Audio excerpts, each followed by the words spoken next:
Hello, gentlemen. I think I'll put this on YouTube so you can enjoy it, because I think the video itself is going to be too long. Anyway, this is the completed baseball room. Pete Rose, one of my favorite of all time. It's actually like a 1965 bobblehead. The spring is broken, but there's one of my favorite true bobbleheads that I got a couple years ago. A couple cards, a bat signed by the King, Meister's edition, and then I try and pick a couple of guys from each team that I consider, just really defining of the team. You'll see some signatures like that on the scale. And actually, when I was like a senior in high school, junior in high school, I would go down to Memorial Stadium with actually Marty at the time, and we would get autographs. And so all these autographs that you see were from my hand to the player at the stadium. Sometimes we go up to Philly and get like the likes of Tug McGraw, Tom Gandiotti when he was with the Indians. This was me at High Corbett. Harry Carey was there. This was back in '93, and I said, "Hey Harry, can I get you to look up?" And he did. So that was my picture of Harry Carey. I'm going to try and get baseballs from each park. Most of them I've gotten at the stadium, but a couple of them I ordered online. I don't usually like to do that, but that's a puzzle Carrie and I put together. That's a pretty unique baseball-oriented puzzle. Pretty cool. Found that at Target, actually. That's actually one of my favorite. But then we moved down to, this is kind of like my non-Oriole Hall of Fame bobblehead. So Nolan and Fergie and Babe Ruth, Gregg, McCovey, Maddox, Clemente, Gibson, and Brock. So down here, although, whatever you say about the steroids, the Rocket. I like this one, actually, Harry Carey and Ozzie Smith. Robin Yount I couldn't find, and I actually got this one from work. But Lasorda, and actually, yeah, this is one of my favorite ones too.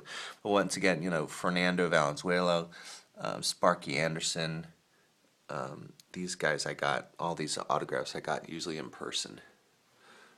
It's a picture of me and Marty at PNC Park, 2002.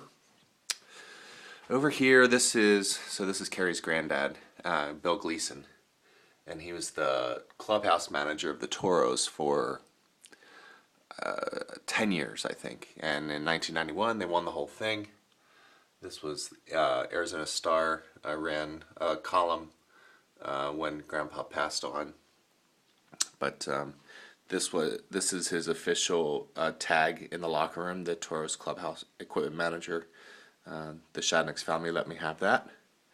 And Craig Biggio, up to when Grandpa passed, would always even still send Grandpa Christmas cards. He knew him that well. So the first pitch of the they let Grandpa, or they asked him, to throw out Game 3 PCL playoff first pitch. So this is the actual first pitch ball. I was at a beer festival at High Corbett, and I picked up some gravel from around second base, and it's gravel. But there he is with Glenn Davis in Houston. Actually, the team asked Grandpa to travel with them to Houston. Then they went on this winning streak, and they tried to convince him to please stay and go with the team. And he said, "No, I'll be here for these 3 days, and that's it." So.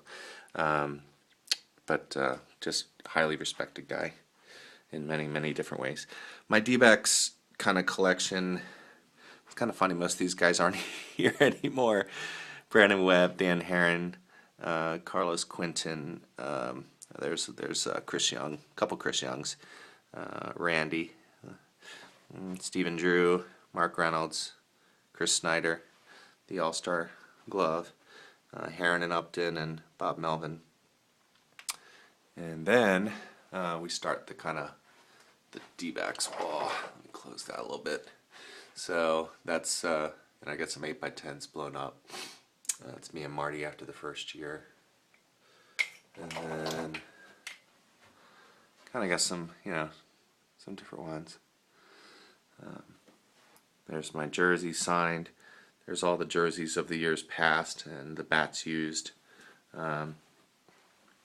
Those handsome guys. And that's the one I got last year, I guess. I don't know what day that was. Oh, against the Horsecocks. And continues on.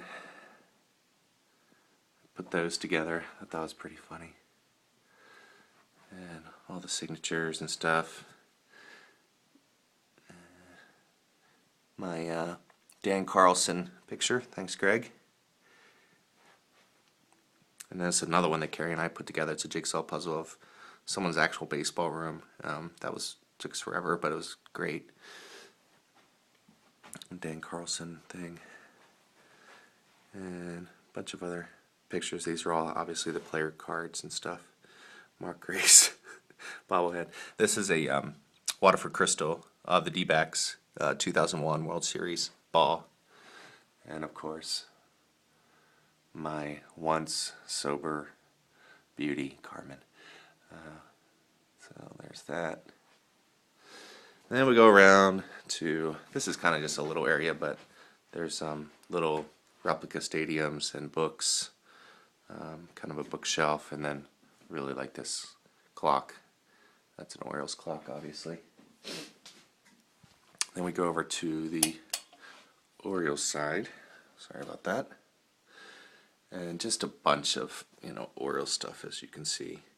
That's actually Weeders, Rick Dempsey, one of my favorites. Actually, this is my favorite bobblehead because if you play this,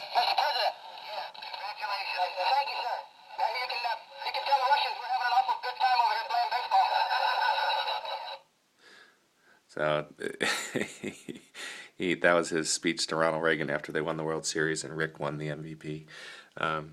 This is really, really cool stuff. Memorial Stadium. All the old baseball cards that I used to collect. And Flanagan. Gregg Olson when he was a rookie. A lot of these cards I got in '89. And you go along, and then Ken Singleton and Al Bunbury, Earl Weaver, Eddie Murray, and Nick Markakis, which was pretty cool. My dad got that for me last year. Then down here, pretty much this is the Cal Ripken. He gets his own shelf for obvious reasons. Wheaties box, all kinds of Sports Illustrated books. This is my favorite card probably of all time. Cal Ripken Jr. and Sr. I got them standing together. Well, this is the card of them standing together, and I got them individually signed at Memorial Stadium, and it was pretty cool. Probably my favorite, like I said. Lots of Cal bobbleheads. Going along here. And then this is my second Waterford Crystal, which is of Cal Ripken Jr. We go up. Mark Belanger, always one of my favorite. Not big with the bat, but always had a great glove. Kenny Singleton. Then you go to Camden Yards and there's Boog Powell with his pit beef. So this was Carrie and I a couple years ago, and that's my dad and us at the game. So there's Boog signing an autograph. That was a good 3 or 4 years ago. Me and my dad in front of Babe Ruth Stadium.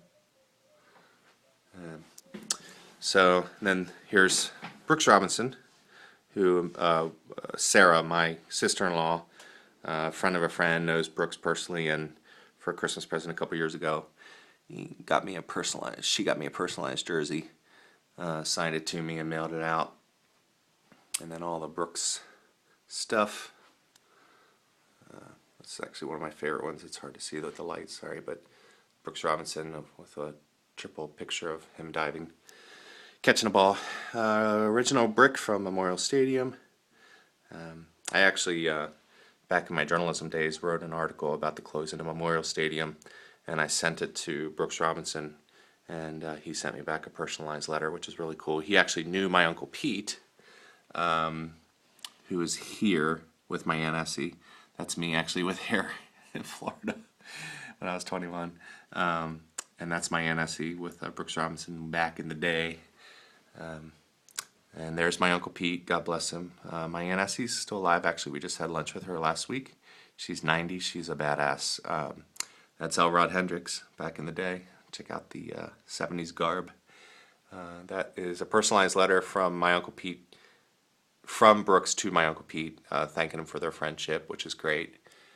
This is an article from Brooks Robinson's Night at the Stadium, News America 1982, and sure enough, my Aunt Essie and Uncle Pete are in the picture. My Aunt Essie collects all that stuff and sent it out to me, so she's been really just she plays a big part in all this stuff too, in the sense that she sends me a lot of this stuff.